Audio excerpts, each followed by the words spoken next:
Hello, welcome back to the channel. Today I want to discuss why the under 25s, known as Gen Z, are turning to film cameras. Why, in our high-tech world with 100 megapixel cameras and phone cameras that take more than just acceptable images, is there such a resurgence for old tech? Film cameras, vinyl records, typewriters, all the stuff most people assumed went extinct long ago. And following on from my last video, at the end of this, I pose a question to older photographers and all those that seek perfection. So hang around until then and see how you would answer having heard what I have to say. Film cameras are back. Scroll through Instagram or TikTok if you have them, and you'll see it everywhere. Grainy photos, washed out highlights, poor focus, light leaks, and scratches. Instead of being considered flaws, these are considered as qualities and are celebrated. But why is this analogue revival happening now? And have you ever wondered why, in an age where we can take perfect digital photos, so many young people, especially Gen Z, are reaching for film cameras from the 70s, 80s and 90s? Let's explore what's happening and why this analogue obsession is more than just a passing phase. To understand what's happening, we need to rewind. Pun intended. Film photography dominated the 20th century. Big cameras, iconic brands, and rituals that actually felt meaningful. Photography was slower, more deliberate. You loaded a roll of film, carefully chose your photographs, and then waited days, sometimes weeks, for the results. That waiting wasn't a bug. It was part of the magic. Getting those envelopes of prints out of the bag was exciting. Though, it could also be terrifying if the images held any importance and you feared the worst. In the early 2000s, film was everywhere. Kodak reportedly sold over 1 billion rolls of film a year, but then digital exploded. Between the years 2005 and 2010, film photography collapsed by 90%. By the early 2010s, film sales collapsed, major film stocks were discontinued, labs closed, entire skill sets nearly vanished. And many thought film was dead. But quietly, almost invisibly, something changed. Over the past decade, something surprising happened. Film didn't just survive, it started growing again. Around 2015, a small but dedicated resurgence began. Artists, students and hobbyists rediscovered film, not despite its limitations, but because of them. And then, after 2020, the comeback accelerated dramatically. Publications like The Guardian and BBC Culture report that sales of vintage cameras are surging, and companies like Ilford and Kodak are even rolling out new film stocks. There's a renewed hunger for something tangible, something real. Now here's the part some people miss. This isn't just nostalgia. There are actual numbers behind this comeback. From 2010 to 2024, from 2020 to 2024, film sales rose by 127% globally, and in 2023, an estimated 20+ million rolls of film were sold worldwide. Manufacturers like Kodak and Ilford increased production by up to 20%, and then Kodak restarted discontinued stocks like Ektachrome, then expanded twice due to overwhelming demand. That's not a hobbyist trickle, it's a serious demand. Today, the photographic film market is valued in the multi-billion-dollar range, and most analysts expect it to keep growing over the next decade. So yeah, film is back in a measurable way. It didn't just survive, it came back stronger, leaner, and culturally cooler. But let's be clear, we're not talking about outselling digital. We're talking about sustained niche growth, driven by people choosing film on purpose, not because it's a default. So what gear are people actually buying? Classic 35mm cameras like the Pentax K1000, Canon AE1, Nikon F3, Olympus OM1, and countless point-and-shoot cameras from the 1990s which are selling at prices that were previously unimaginable. Film camera sales have increased by, believe it or not, 900% over the last 8 years. What makes this even more ironic is that social media, often blamed for digital overload, is also fueling the analogue revival. On Instagram, posts tagged #film photography receive over 40% higher engagement than comparable digital photos.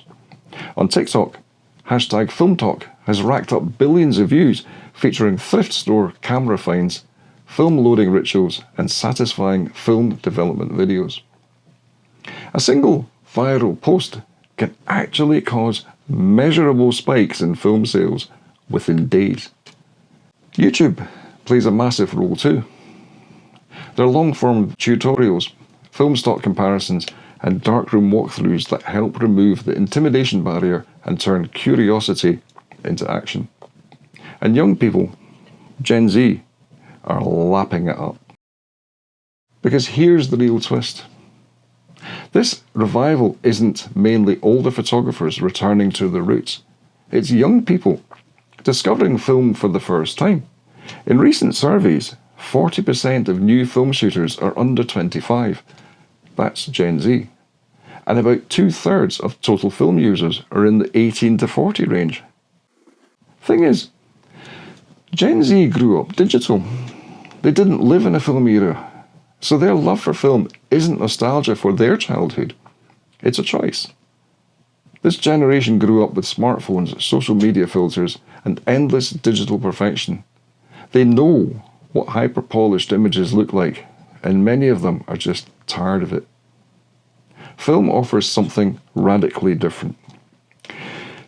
You can't overshoot endlessly. You can't instantly review. And you can't endlessly edit.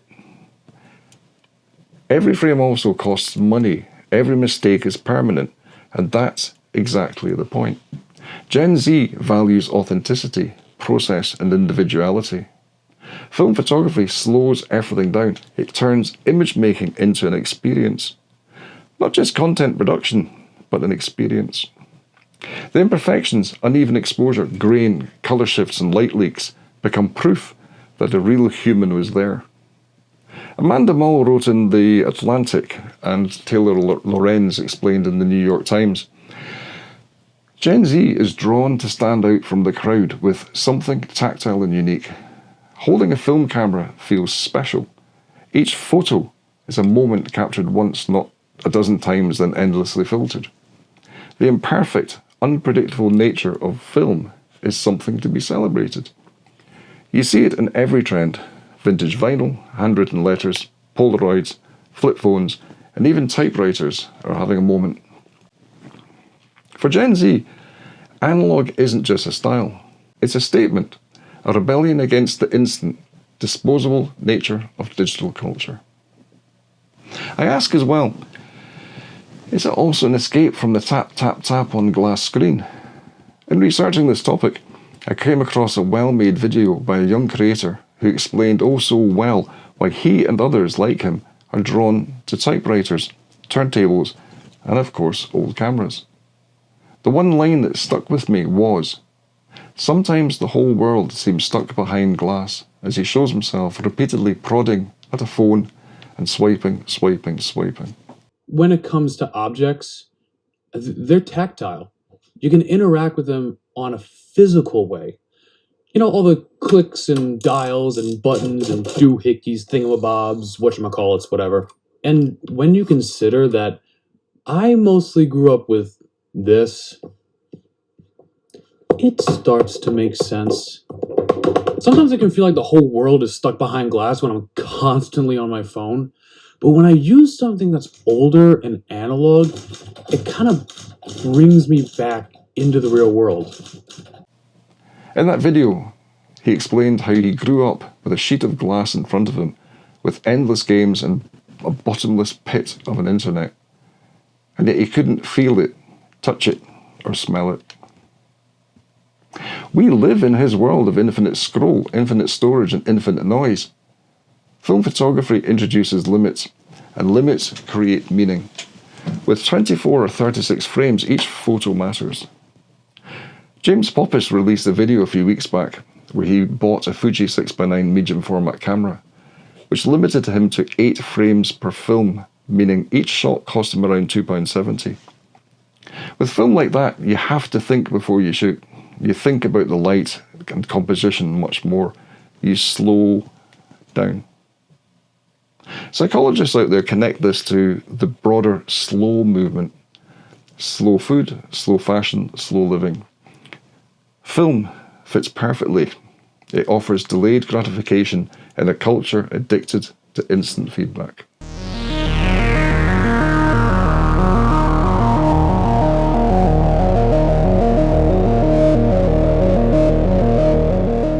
One of the biggest catalysts for Gen Z's fascination with 1980s tech is the Netflix series Stranger Things, which was of course set in the 1980s. When the show premiered, it didn't just tell a story, it built an entire sensory world. Walkie-talkies, CRT TVs, cassette tapes, and film cameras.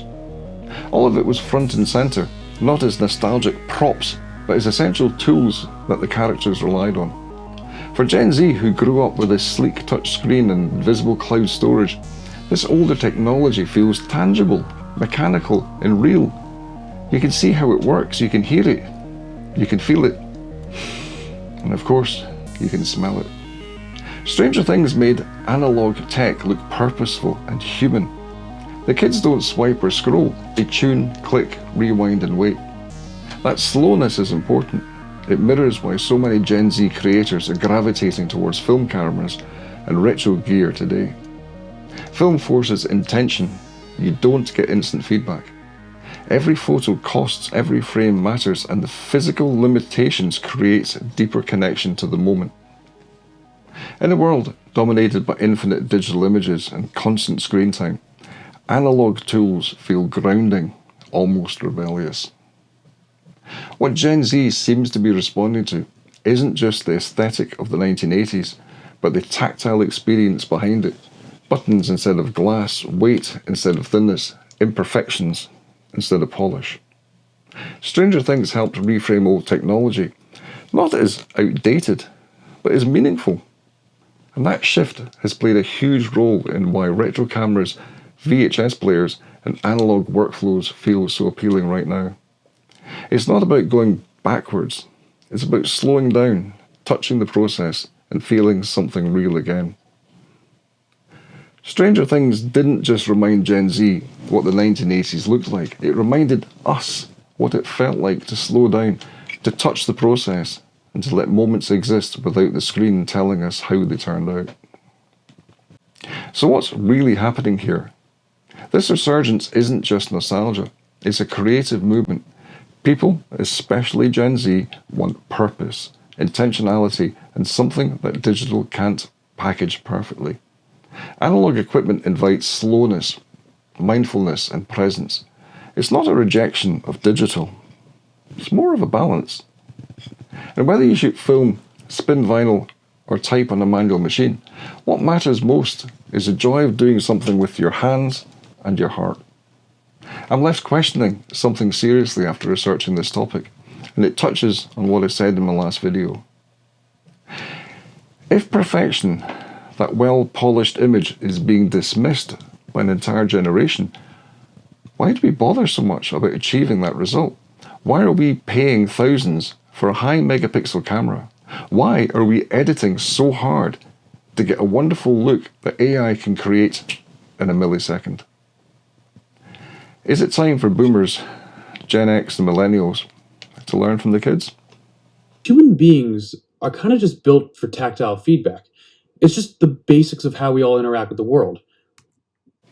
So I was going to leave the video at that question, but decided I really want to try and answer it a little bit myself. Because photography is an art.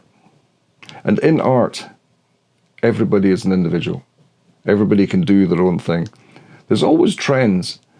With regard to art and painting, there were trends such as Impressionism and Pointillism and many others, where artists would follow the crowd, but not everybody would follow the crowd.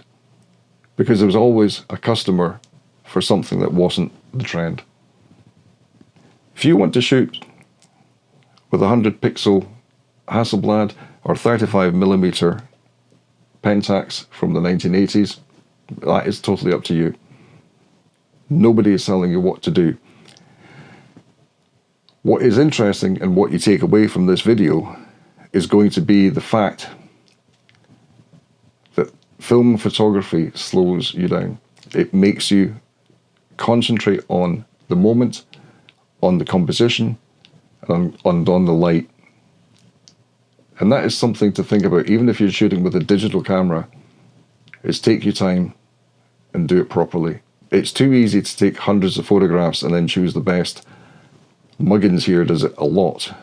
And I need to be able to slow down and take pictures as I did in the past, where you don't constantly take the same image to see, hopefully one will come out better.